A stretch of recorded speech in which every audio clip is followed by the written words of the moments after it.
Dan terjadilah, pada tahun ke-480, sesudah orang Israel keluar dari tanah Mesir. Pada tahun ke-4 sesudah Salomo menjadi raja atas Israel. Dalam bulan Ziu, yakni bulan yang kedua, maka Salomo mulai mendirikan rumah bagi Tuhan. Rumah yang didirikan Raja Salomo bagi Tuhan itu 60 hasta panjangnya, dan 20 hasta lebarnya, dan 30 hasta tingginya.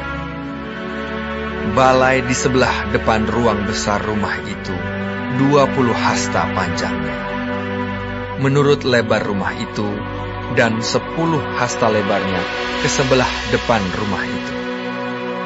Dibuatnya juga pada rumah itu jendela-jendela yang rapat bidainya. Pada dinding rumah itu, sekelilingnya didirikannya kamar tambahan. Sekeliling ruang besar dan ruang belakang, dan seluruhnya dibuatnya bertingkat-tingkat. Tingkat bawah 5 hasta lebarnya, yang tengah 6 hasta, dan yang ketiga 7 hasta. Sebab telah dibuatnya ceruk-ceruk pada rumah itu sekeliling sebelah luar, sehingga dinding rumah itu tidak usah dilobangi. Pada waktu rumah itu didirikan, dipakailah batu-batu yang telah disiapkan di penggalian, sehingga tidak kedengaran palu atau kapak atau sesuatu perkakas besi pun selama pembangunan rumah itu. Pintu tingkat bawah ada pada lambung kanan rumah itu, dan orang naik dengan tangga-tangga pilin ke tingkat tengah, dan dari tingkat tengah ke tingkat yang ketiga. Setelah ia selesai mendirikan rumah itu, dibuatnyalah langit-langit rumah itu dari bingkai dan pemapan dari kayu aras. Dan setelah ia mendirikan kamar tambahan itu pada rumah itu sekeliling, yakni setiap tingkat 5 hasta tingginya, maka rumah itu ditutupinya dengan kayu aras. Kemudian datanglah firman Tuhan kepada Salomo demikian.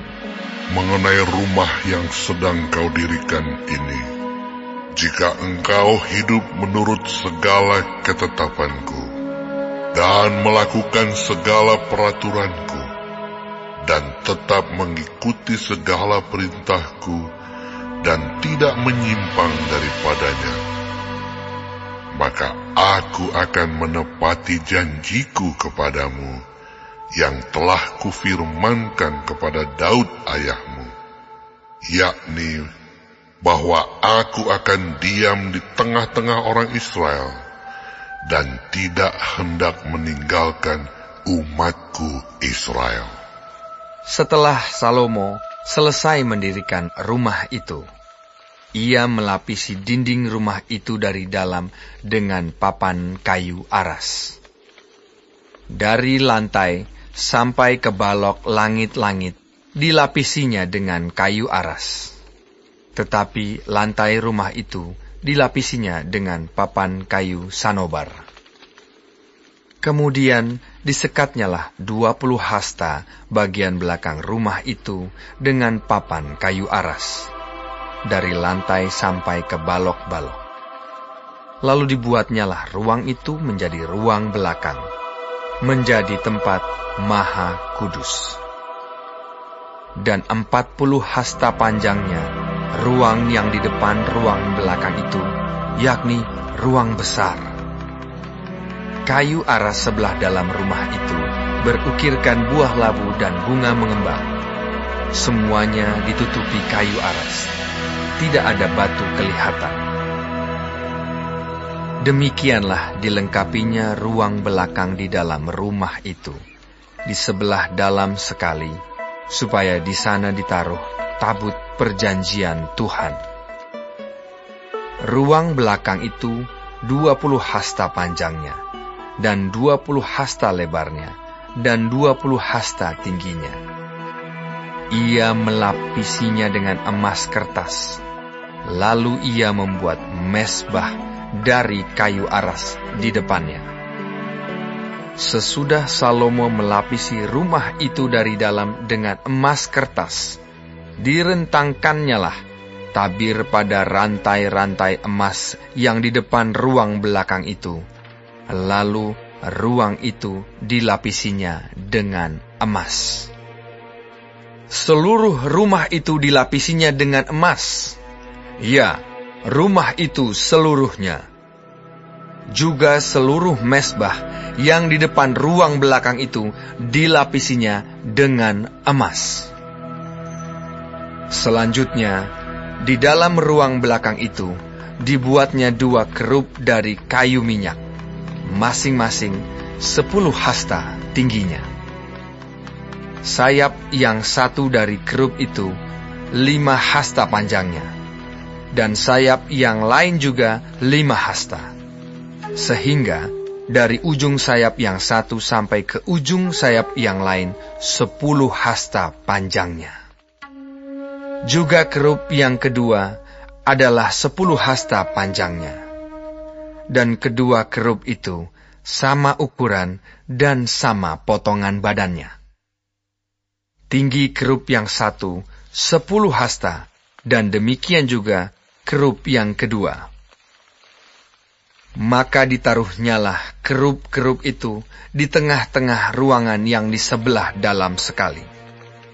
Kerub-kerub itu mengembangkan sayapnya, sehingga kerub yang satu menyentuh dinding dengan sayapnya, dan kerub yang kedua menyentuh dinding yang lain. Sedang sayap-sayap yang ke arah tengah itu bersentuhan ujungnya. Dan kerub-kerub itu dilapisinya dengan emas. Dan pada segala dinding rumah itu berkeliling, ia mengukir gambar kerub, pohon korma, dan bunga mengembang, baik di ruang sebelah dalam maupun di ruang sebelah luar. Juga lantai rumah itu dilapisinya dengan emas, baik di ruang sebelah dalam maupun di ruang sebelah luar. Sebagai pintu masuk ke ruang belakang, dibuatnyalah pintu dari kayu minyak.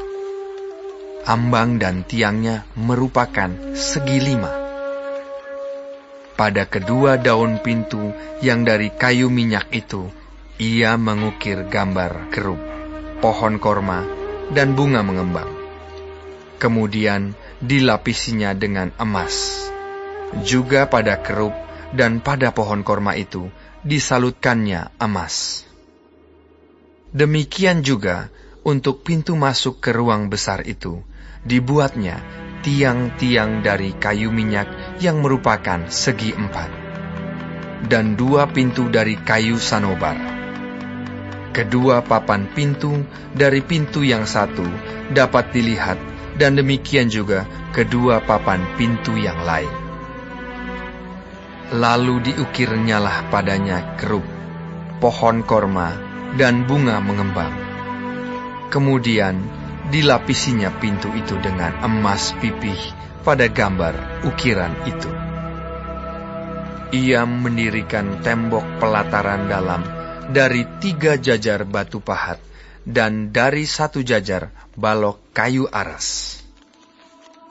Dalam tahun yang keempat, dalam bulan Ziu, diletakkanlah dasar rumah Tuhan. Dan dalam tahun yang ke-11, dalam bulan Bul, yaitu bulan ke-8, selesailah rumah itu dengan segala bagian-bagiannya, dan sesuai dengan segala rancangannya. Jadi, 7 tahun lamanya ia mendirikan rumah itu.